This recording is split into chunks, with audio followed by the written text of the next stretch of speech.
দর্শক, দেশে প্রথমবারের মতো জাতীয়ভাবে শুরু হয়েছে টাইফয়েড টিকাদান কর্মসূচি। রোববার থেকে শুরু হওয়া এ কর্মসূচির আওতায় ৯ মাস থেকে ১৫ বছরের কম বয়সী প্রায় ৫ কোটি শিশুকে আগামী ১৩ নভেম্বর পর্যন্ত বিনামূল্যে দেয়া হবে টাইফয়েড প্রতিরোধী টিকা। প্রতিনিধিদের পাঠানো তথ্যচিত্রে দেখুন ডেস্ক রিপোর্ট। ব্রাহ্মণবাড়িয়ার কসবায় টাইফয়েড টিকা ক্যাম্পেইনের উদ্বোধন করা হয়েছে। রোববার কসবা বয়েজ স্কুলে আনুষ্ঠানিকভাবে টাইফয়েড টিকা ক্যাম্পেইনের উদ্বোধন করা হয়। নওগাঁয় শুরু হয়েছে টাইফয়েড টিকাদান ক্যাম্পেইন। রোববার শহরের চক এনায়েত মডেল সরকারি প্রাথমিক বিদ্যালয়ে উদ্বোধনী অনুষ্ঠানে প্রধান অতিথি ছিলেন জেলা প্রশাসক মোহাম্মদ আব্দুল আওয়াল। গোপালগঞ্জের টুঙ্গিপাড়ায় আনুষ্ঠানিকভাবে শুরু হয়েছে টাইফয়েড ভ্যাকসিন টিকাদান কর্মসূচি। রোববার উপজেলা স্বাস্থ্য কমপ্লেক্সের উদ্যোগে এ কর্মসূচির উদ্বোধন করেন উপজেলা নির্বাহী কর্মকর্তা ফারজানা আক্তার। ব্রাহ্মণবাড়িয়ায় বিনামূল্যে টাইফয়েড টিকাদান কর্মসূচির উদ্বোধন করা হয়েছে। রোববার সকালে নিয়াজ মুহাম্মদ উচ্চ বিদ্যালয়ে এই টিকাদান কর্মসূচির উদ্বোধন করেন জেলার civil surgeon doctor Mohammad Noman Mia. সারা দেশের মতো কুমিল্লায় প্রথমবারের মতো শুরু হয়েছে টাইফয়েড টিকাদান ক্যাম্পেইন। রোববার সকালে কুমিল্লা নগরের জিলা স্কুল অডিটোরিয়ামে কুমিল্লা সিটি কর্পোরেশন প্রশাসক মোহাম্মদ শাহ আলম আনুষ্ঠানিকভাবে টাইফয়েড টিকাদান কর্মসূচির উদ্বোধন করেন। সারা দেশব্যাপী চলমান টাইফয়েড টিকাদান কর্মসূচির অংশ হিসেবে ঠাকুরগাঁও জেলায় ৪ লক্ষাধিক শিশুকে বিনামূল্যে টাইফয়েড টিকা প্রদান করা হবে।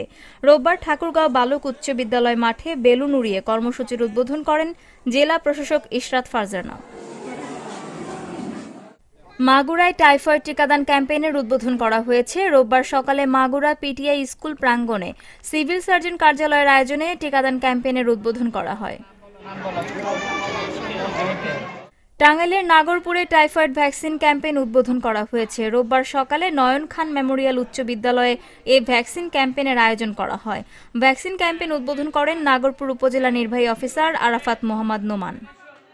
টাঙ্গাইলের দেলদুয়ারে শুভকি কৈজুরি নূরে মদিনা ইসলামিয়া মাদ্রাসায় টাইফয়েড ভ্যাকসিন ক্যাম্পেইনের উদ্বোধন করা হয়েছে। রোববার টাইফয়েড ভ্যাকসিনেশন ক্যাম্পেইনের উদ্বোধন করা হয়।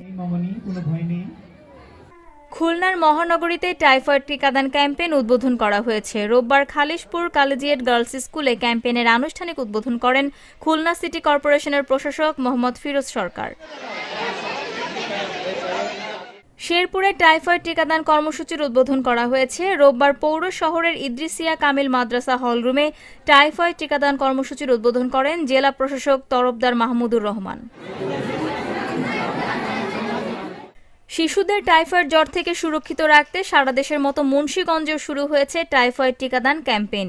রোববার মুন্সিগঞ্জ সদরের Iajuddin Ahmed residential model school and কলেজের হলরুমে আনুষ্ঠানিকভাবে এই ক্যাম্পেইনের উদ্বোধন করেন জেলা প্রশাসক ফাতেমাতুল জান্নাত। ভোলায় শিশুকে বিনামূল্যে টাইফয়েড টিকা দেয়া হচ্ছে। রোববার সকালে ভোলা সরকারি স্কুলে টিকার কার্যক্রম শুরু হয়। ভোলা জেলায় ১১০টি শিক্ষা প্রতিষ্ঠানে একযোগে টিকার কার্যক্রম শুরু হয়েছে। নাটোরে টাইফয়েডের টিকা প্রদান শুরু হয়েছে। সকাল ৯:৩০টার দিকে Natore collectorate public school and কলেজে শিক্ষার্থীদের এ টিকা প্রদানের মাধ্যমে আনুষ্ঠানিক উদ্বোধন করেন জেলা প্রশাসক Asma Shaheen. Channel S news desk.